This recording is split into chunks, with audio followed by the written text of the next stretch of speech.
అందరికీ నమస్కారం అండి. మన రెస్పెక్ట్ ఎడ్యుకేషన్ ఛానల్కి స్వాగతం, సుస్వాగతం. చిరిగిన చొక్కా అయినా తొడుక్కో, కానీ ఒక మంచి పుస్తకాన్ని కొనుక్కో అని శ్రీ కందుకూరి వీరేశలింగం పంతులు గారు చెప్పినట్లు, ఒక మంచి పుస్తకాన్ని అర్థం చేసుకుంటూ చదివితే కలిగే అనుభూతిని మాటల్లో వర్ణించడం సాధ్యం కాదు. దాన్ని ఆచరణలో పెడితే అద్భుతాలను సాధించవచ్చు. విద్య అనగా ప్రవర్తనలో కలిగే మార్పు. విద్య అంటే కేవలం తరగతి గదిలో బోధించే పాఠ్యాంశాలు మాత్రమే కాదండి. మనకు ఆనందంతో పాటు నీతి, నిజాయితీ, క్రమశిక్షణ వంటి అలవాట్లను పెంపొందించి మనలోని వ్యక్తిత్వాన్ని సంపూర్ణంగా వికసింపచేయగల ఏకైక సాధనం విద్య మాత్రమే. అటువంటి వ్యక్తిత్వ వికాస కథలను మీకు వినిపించి ఆనందింప చేయాలన్నదే నా ఈ చిన్న ప్రయత్నం. ఇక ఈ రోజు కథలోకి వెళ్దామా? ఈ రోజు కథ పేరు రామచిలుకలు నేర్వని పాఠం. ఇక కథలోకి వెళితే, ఒకరోజు వేటగాడొకడు ఒక అడవిలోనికి వెళ్ళాడు. అడవి మధ్య ప్రాంతంలోకి వెళ్ళిన అతడికి ఒక పెద్ద చెట్టును ఆశ్రయించుకున్న అనేక రామచిలుకలు కనిపించాయి. వాటిని చూడగానే అతడు ఆనందంతో పొంగిపోయాడు.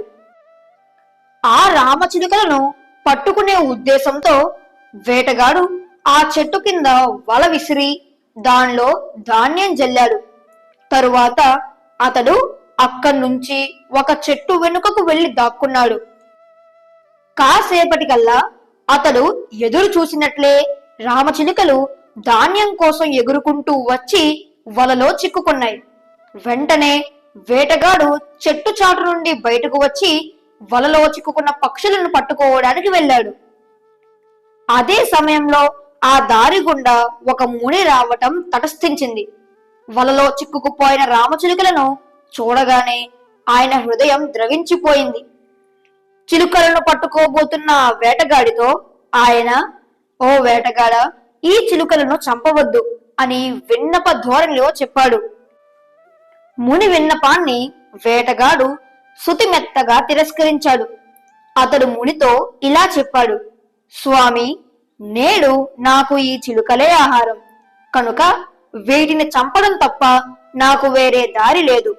చిలుకలకు బదులుగా మరేదైనా ఆహారం మీరు నాకు ఇవ్వగలిగితే ఈ చిలుకలను నేను చంపకుండా వదిలివేస్తాను."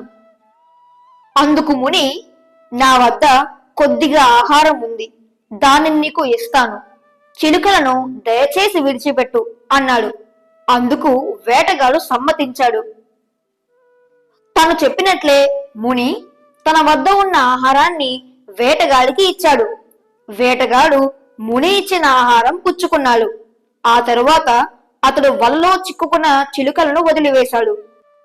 అప్పుడు ఆ ముని చిలుకలను చూస్తూ, "చిలుకల్లారా, ఇతడు వేటగాడు.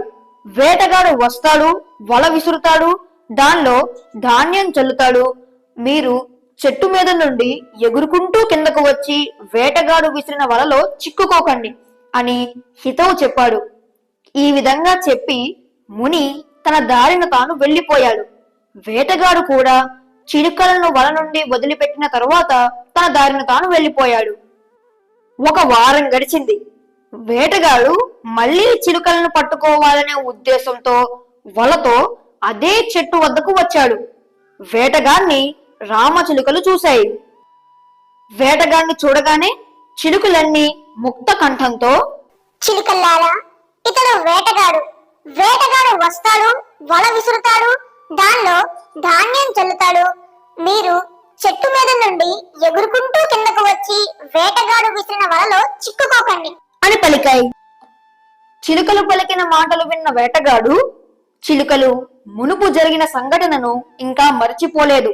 ఇక్కడ నేను వల విసిరినా ఈ చిలుకలు నా వలలో చిక్కుకోవు, కనుక ఇక్కడ వల విసరడం వలన ఏ ప్రయోజనము ఉండదు అని తనలో తాను అనుకున్నాడు.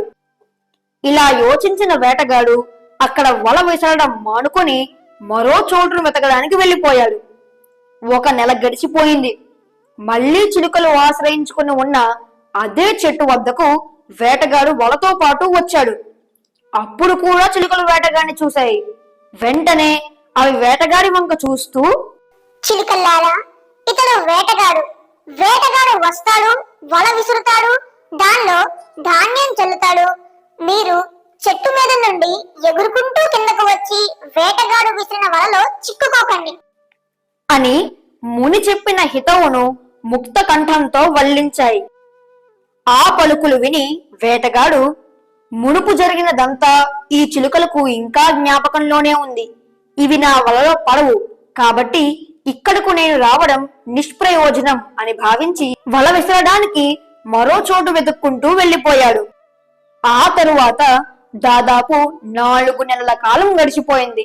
ఒకరోజు మళ్ళీ ఆ వేటగాడు చిలుకలున్న అదే చెట్టు వద్దకు వల విసరడానికి ఉత్సాహంతో వచ్చాడు. ఇప్పుడు కూడా చిలుకలు వేటగాన్ని చూసి చూడగానే ముక్త కంఠంతో, చిలుకల్లారా, ఇతడు వేటగాడు. వేటగాడు వస్తాడు, వల విసురుతాడు, దానిలో ధాన్యం చల్లుతాడు. మీరు చెట్టు మీద నుండి ఎగురుకుంటూ కిందకు వచ్చి వేటగాడు విసిరిన వలలో చిక్కుకోకండి అని పలికాయి. ఆ పలుకులు విని వేటగాడు, ఇదేం చోద్యం, ఇంకా ఈ చిలుకలు నన్ను జ్ఞాపకంలో ఉంచుకున్నాయి, ఇవి నా వలలో పడవు అని అనుకున్నాడు.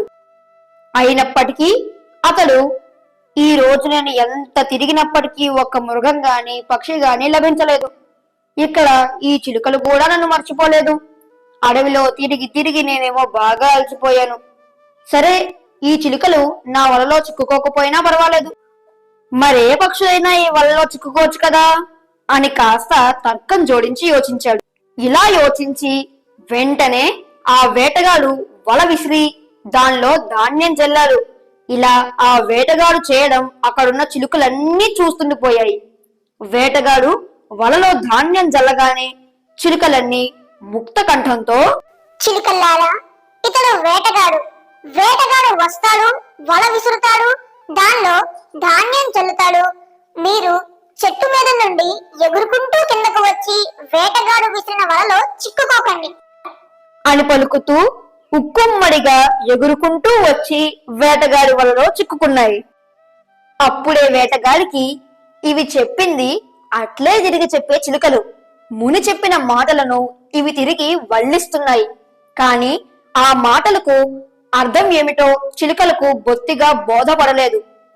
అందుకే చిలుకలన్నీ వచ్చి ఇప్పుడు నా వలలో చిక్కుకుపోయాయి అని అర్థమైంది. తరువాత అతడు వలలో చిక్కుకున్న చిలుకలన్నింటినీ చేజిక్కించుకున్నాడు.